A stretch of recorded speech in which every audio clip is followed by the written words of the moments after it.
ಸ್ವಾಗತ.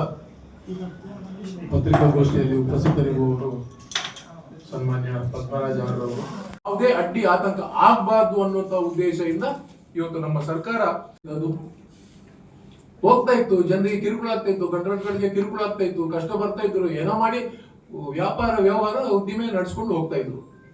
ಇವತ್ತು ಈ ಎಲ್ಲ ಕಷ್ಟಗಳಿಗೆ ಪೂರ್ಣ ವಿರಾಮ ಹಾಕಬೇಕು. ಈ ಕಷ್ಟ ಮತ್ತೆ ಬರಬಾರ್ದು, ಪರ್ಮನೆಂಟ್ ಸೊಲ್ಯೂಷನ್. ಇದಕ್ಕೊಂದು ನ್ಯಾಷನಲ್ ಹೈವೇಯಲ್ಲಿ ಗುಂಡಿ ಬಿದ್ದಿದೆ, ಅದನ್ನು ನೋಡುದಿಲ್ಲ. ಪಂಪೆಲ್ ಆಗಿದೆ ಕೊನೆಗೂ ಕಂಪ್ಲೀಟ್. ಮಳೆಗಾಲ ಬಂದರೆ ಕೆಳಗೆ ನದಿ ಹೊಳೆ ಬೋಟಲ್ಲಿ ಹೋಗ್ಬೇಕು. ಅವೈಜ್ಞಾನಿಕ ರೀತಿಯಲ್ಲಿ ಕೆಲಸ ಮಾಡಿದ್ದಾರೆ. ಇಲ್ಲಿ 100 ಜನ ಸಾಯ್ತಾ ಇದ್ದಾರೆ. CRZ ಬಗ್ಗೆ ಮರಳು ಅವಶ್ಯಕತೆ ಇದೆ. ಇದರ ಬಗ್ಗೆ ಎಲ್ಲ ಮಾತನಾಡೋದು ಬಿಟ್ಟು ಕೆಂಪು ಕಲ್ಲು ಗಣಿಗಾರಿಕೆಗೆ ಇವರು ಡ್ಯಾನ್ಸ್ ಮಾಡಿಕೊಂಡು ಕೂತ್ರೆ ಅದಾಗುದಿಲ್ಲ. ಸರ್ಕಾರ ನಮ್ದು ಮಾಡಿ ಆಗಿದೆ. ಸರ್ಕಾರ ಅದಕ್ಕೆ ವ್ಯವಸ್ಥೆ ಮಾಡಿದೆ.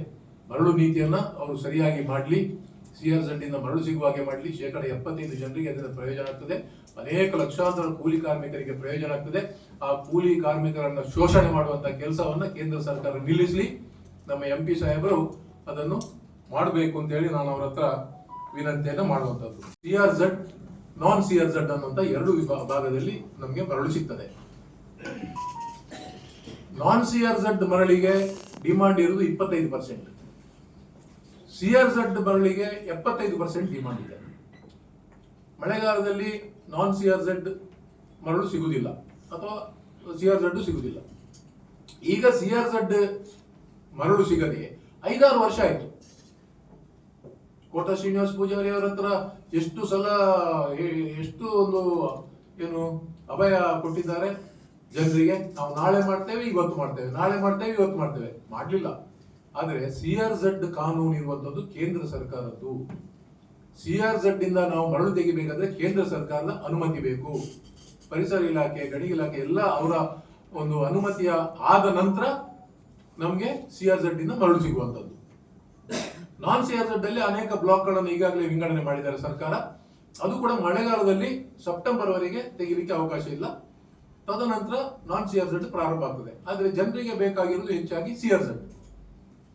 ಆಸ್ಕರ್ ಫೆರ್ನಾಂಡಿಸ್ ಅವರು ಕೇಂದ್ರದಲ್ಲಿ ಸಚಿವರಾಗಿರುವಾಗ CRZ ಪಾಲಿಸಿಯನ್ನ ಚೇಂಜ್ ಮಾಡಿ ಅದರಿಂದ ಮರಳು ಗಣಿಗಾರಿಕೆಗೆ ಅವಕಾಶ ಮಾಡಿಕೊಟ್ರು.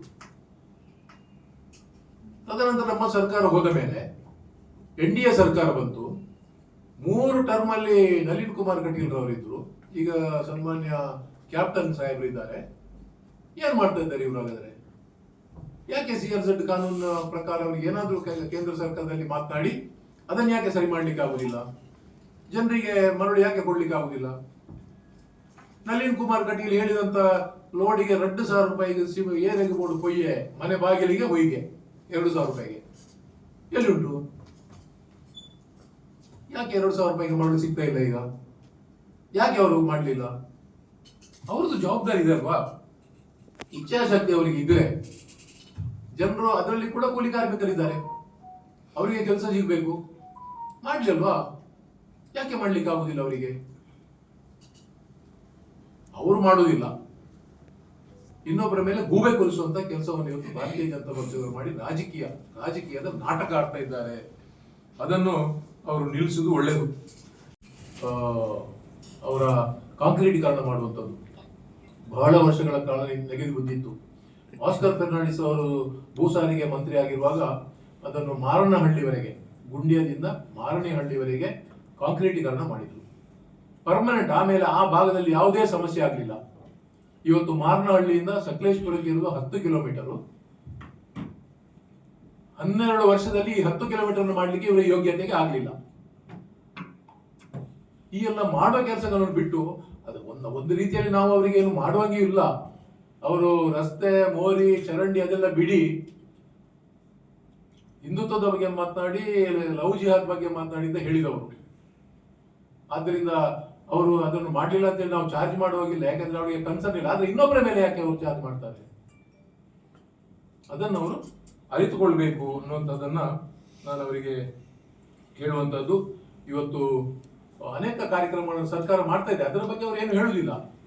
ಈಗ ಸ್ಕೂಲ್ ಬಿಲ್ಡಿಂಗ್ ಮಾಡುವವರು ಅಂದ್ರೆ ಶೈಕ್ಷಣಿಕ ಸಂಸ್ಥೆಗಳನ್ನು ಸ್ಥಾಪನೆ ಮಾಡುವವರಿಗೆ 10 ಎಕರೆವರೆಗೆ ಭೂ ಪರಿವರ್ತನೆ ಮಾಡುವಂತ ಅವಕಾಶ ಇಲ್ಲ. ಕನ್ವರ್ಷನ್ 10 ಎಕರೆವರೆಗೆ ಅವರು ಶಾಲೆ, ಕಟ್ಟಡ, ವಸತಿ, ಅವ್ರದ್ದು ಕ್ವಾರ್ಟರ್ಸ್ ಏನಿದ್ರು 10 ಎಕರೆವರೆಗೆ ಕನ್ವರ್ಷನ್ ಅಗತ್ಯ ಇಲ್ಲ. ಬಹಳ ಸಂಕಷ್ಟ ಇತ್ತು ಆ ಕನ್ವರ್ಷನ್ ಇತ್ತು. ಅದನ್ನ ಸರ್ಕಾರ ನಿವಾರಿಸಿದೆ. ಇಂಡಸ್ಟ್ರಿ ಅವರಿಗೆ 2.5 ಎಕರೆವರೆಗೆ ಅದನ್ನು ಕೂಡ ಕನ್ವರ್ಷನ್ ಇಲ್ಲ ಅಂತ ಹೇಳಿ ಸರ್ಕಾರ ಕಾನೂನನ್ನು ಮಾಡಿದೆ. ಇವತ್ತು ಆ ಶಾಲೆಯ ಸೇಫ್ಟಿ ಇದು ಲೈಸೆನ್ಸ್ ನಮ್ಮ ಫೈರ್ ನವರದು ಅದನ್ನು ಕೂಡ 21 ಮಹಡಿವರೆಗೆ ಸುಮಾರು 21 ಮೀಟರ್ ಹೈಟ್ನವರೆಗೆ ಇರುವಂತಹ ಕಟ್ಟಡಗಳಿಗೆ ಫೈರ್ ಸರ್ವಿಸ್ ಕೊಡುವಂತಹ ಲೈಸೆನ್ಸ್ ಇಂದ ಸ್ಟೇಟಿಗೆ ಹೋಗ್ಬೇಕಿತ್ತು. ಸ್ಕ್ವೇರ್ ಫೀಟ್ಗೆ 60 ರೂಪಾಯಿ ಕಟ್ಟಬೇಕಾಗಿತ್ತು. ಇವತ್ತು ಖಾಲಿ 20,000 ರೂಪಾಯಿ ಕಟ್ಟಿ ಜಿಲ್ಲೆಯಲ್ಲಿ ಲೈಸೆನ್ಸ್ ಕೊಡುವಂತಹ ಕೆಲಸವನ್ನು ಸರ್ಕಾರ ಈಗ ಮಾಡಿದೆ. ಜಿಲ್ಲೆಯಲ್ಲಿ ಕೆಂಪು ಕಲ್ಲು ಗಣಿಗಾರಿಕೆ ಮತ್ತು ಮರಳು ಬಹಳ ಸದ್ದು ಮಾಡ್ತಾ ಇದೆ. ಈ ಒಂದು ಸಮಸ್ಯೆ ಅದೀಗ ಕೇವಲ 4 ತಿಂಗಳ ಇತ್ತೀಚಿನ ಸಮಸ್ಯೆ ಅಲ್ಲ, ಇದು ಅನೇಕ ವರ್ಷಗಳ ಸಮಸ್ಯೆ. ಯಾಕೆಂದ್ರೆ ಇವತ್ತು ಭಾರತೀಯ ಜನತಾ ಪಕ್ಷದವರು ನಮ್ಮ ಕಾಂಗ್ರೆಸ್ ಸರ್ಕಾರದ ಮೇಲೆ ಪದ್ಯ ಹಾಡುವುದು, ರಾಜಕೀಯ ಮಾಡುವುದು ಇದೆ. ಆದ್ರೆ ಅವರ ಸರ್ಕಾರ ಇರುವಾಗಲೂ ಇತ್ತು, ಹಿಂದೆ ನಮ್ಮ ಸರ್ಕಾರ ಇರುವಾಗಲೂ ಇತ್ತು. ಕೇವಲ ಜಿಲ್ಲೆಯಲ್ಲಿ ಇದ್ದದ್ದು 5 ಪರ್ಮಿಟ್. ಕೆಂಪು ಕಲ್ಲು ಗಣಿಗಾರಿಕೆಗೆ ಜಿಲ್ಲೆಯಲ್ಲಿದ್ದದ್ದು ಕೇವಲ 5 ಪರ್ಮಿಟ್ಗಳು. ಅಂದ್ರೆ ಅದು ಒಂದು ಲೈಸೆನ್ಸ್ ತಗೊಳ್ಬೇಕಾದ್ರೆ ಬಹಳ ಕಷ್ಟ ಕೂಡ ಇತ್ತು. ಕ್ಲಿಷ್ಟಕರವಾಗಿದ್ದಂತ ಅನೇಕ ಡಾಕ್ಯುಮೆಂಟ್ಗಳನ್ನ ಪ್ರೊಡ್ಯೂಸ್ ಮಾಡಬೇಕು. ಅದನ್ನೆಲ್ಲ ಕಷ್ಟ ಆಗ್ತದೆ ಅಂತ ಹೇಳಿ ಅನೇಕರು ಅದನ್ನು ವಿದೌಟ್ ಲೈಸೆನ್ಸ್ ಗಣಿಗಾರಿಕೆಯನ್ನು ಮಾಡ್ತಾ ಇದ್ರು. ಅದು ನಡೀತಾ ಇತ್ತು. ಅಧಿಕಾರಿಗಳು ಈಗ ಏನು ನಿಂತದಲ್ಲ, ಅಧಿಕಾರಿಗಳು ಆಗ ಕೂಡ ಅದಕ್ಕೆ ಕೆಲವು ಅಧಿಕಾರಿಗಳು ಬಂದವರು ಅದನ್ನು ನಿಲ್ಲಿಸ್ತಿದ್ರು, ಕೆಲವರು ಬಿಡ್ತಿದ್ರು. ಯಾಕೆ ನಿಲ್ಲಿಸ್ತಾರೆ, ಯಾಕೆ ಬಿಡ್ತಾರೆ ಅಂತ ಹೇಳಿ ಅದು ಅವರಿಗೆ, ಪೊಲೀಸ್ನವರಿಗೆ ಮತ್ತು ಗಣಿಗಾರಿಕೆಯವರಿಗೆ ಮಾತ್ರ ಗೊತ್ತು. ಇಂಥದ್ದು ನಡೀತಾನೆ ಇತ್ತು. ಬಹಳಷ್ಟು ಕಿರುಕುಳ ಕೂಡ ಅನುಭವಿಸ್ತಾ ಇದ್ರು ಗಣಿಗಾರಿಕೆ ಮಾಡುವವರು. ಇವತ್ತೇನಾಗಿದೆ, ಇವತ್ತು ಸುಮಾರು 4 ತಿಂಗಳ ಈಚೆಗೆ ಗಣಿಗಾರಿಕೆ ಸಂಪೂರ್ಣ ನಿಷೇಧ ಆಗಿದೆ. ಅಂದ್ರೆ ಲೈಸೆನ್ಸ್ ಇದ್ದವರು ಮಾತ್ರ ಮಾಡ್ಲಿಕ್ಕೆ ಅವಕಾಶ, ಲೈಸೆನ್ಸ್ ಇಲ್ಲದವರಿಗೆ ಮಾಡ್ಲಿಕ್ಕೆ ಅವಕಾಶ ಇಲ್ಲ ಅನ್ನುವಂಥದ್ದನ್ನ ರೂಲ್ಸ್ ಅನ್ನು ಸ್ಟ್ರಿಕ್ಟ್ ಆಗಿ ಫಾಲೋ ಮಾಡಿದ್ದಾರೆ. ಮರಳು ನೀತಿ ಒಂದು ಕಡೆ ಇದೆ, ಅದು ಮತ್ತೆ ಹೇಳ್ತಾರೆ. ಈಗ ಈ ಕೆಂಪು ಕಲ್ಲು ಗಣಿಗಾರಿಕೆಯ ಆ ಸಂದರ್ಭ ಏನು ಲೈಸೆನ್ಸ್ ಇಲ್ಲದೆ, ಪರ್ಮಿಟ್ ಇಲ್ಲದೆ ಸಾಗಾಟ ಮಾಡುವವರಿಗೆ ತೊಂದರೆ ಆಯಿತು. ಆ ಸಂದರ್ಭ ಆ ಅಸೋಸಿಯೇಷನ್ ಅವರು, ಗಣಿಗಾರಿಕೆ ಎಲ್ಲ ಸದಸ್ಯರು, ಕೆಲವು ಕಾರ್ಮಿಕ ಮುಖಂಡರುಗಳು ಕೂಡ ಉಸ್ತುವಾರಿ ಸಚಿವರ ಬಳಿ ಬಂದಿದ್ರು. ಉಸ್ತುವಾರಿ ಸಚಿವರಲ್ಲಿ ತಮ್ಮ ಕಷ್ಟಗಳನ್ನು ಹೇಳಿಕೊಂಡಿದ್ರು. ಯಾಕೆ ಇಷ್ಟವರೆಗೆ ನಡೀತಾ ಇತ್ತು, ಈಗ ನಿಲ್ಲಿಸ್ತಾ ಇದ್ದೀರಿ ಅನ್ನುವಂಥದ್ದನ್ನ ಅವರು ಹೇಳಿದ್ರು. ಮತ್ತು ಜಿಲ್ಲೆಯಲ್ಲಿ ಇದರಿಂದ ಆಗುವ ಪರಿಣಾಮಗಳನ್ನು ಕೂಡ ಅವರು ವಿವರಿಸಿದ್ದಾರೆ. ಎಲ್ಲ ಅವರ ಕಷ್ಟ ಕಾರ್ಪಣ್ಯಗಳನ್ನು ಸರಿಯಾಗಿ ಆಲಿಸಿ ಸರ್ಕಾರ ಇದಕ್ಕೊಂದು ನಿರ್ದಿಷ್ಟವಾದ ಕ್ರಮವನ್ನು ಕೈಗೊಳ್ಳಬೇಕು ಅನ್ನುವಂಥ ಉದ್ದೇಶವನ್ನು ಹೊಂದಿತ್ತು.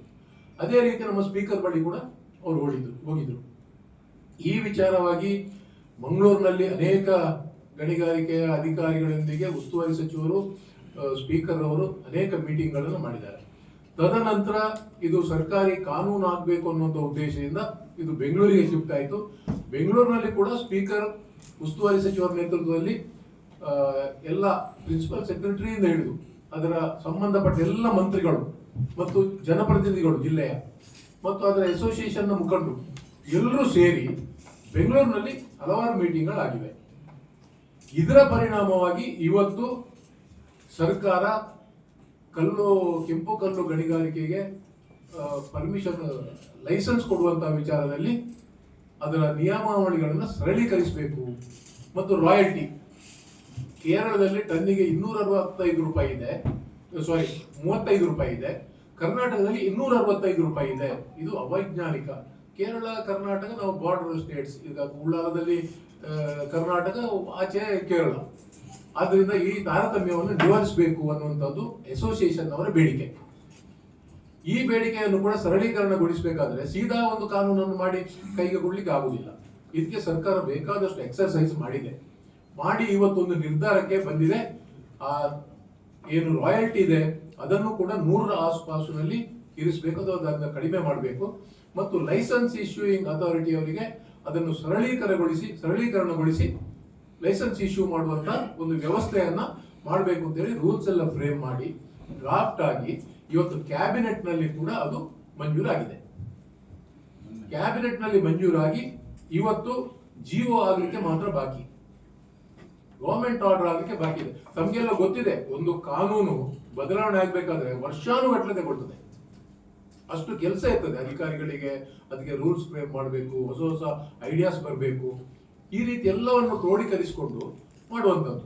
ಇವತ್ತು ಈ ಇಶ್ಯೂವನ್ನು ಇದು ದಕ್ಷಿಣ ಕನ್ನಡ ಜಿಲ್ಲೆ, ಉಡುಪಿ ಜಿಲ್ಲೆಯ ಜನರಿಗೆ ಬಹಳಷ್ಟು ತೊಂದರೆ ಆಗ್ತದೆ ಮತ್ತು ಕೂಲಿ ಕಾರ್ಮಿಕರಿಗೆ ಕೆಲಸಕ್ಕೆ ನಷ್ಟ ಆಗ್ತದೆ ಅವರಿಗೆ.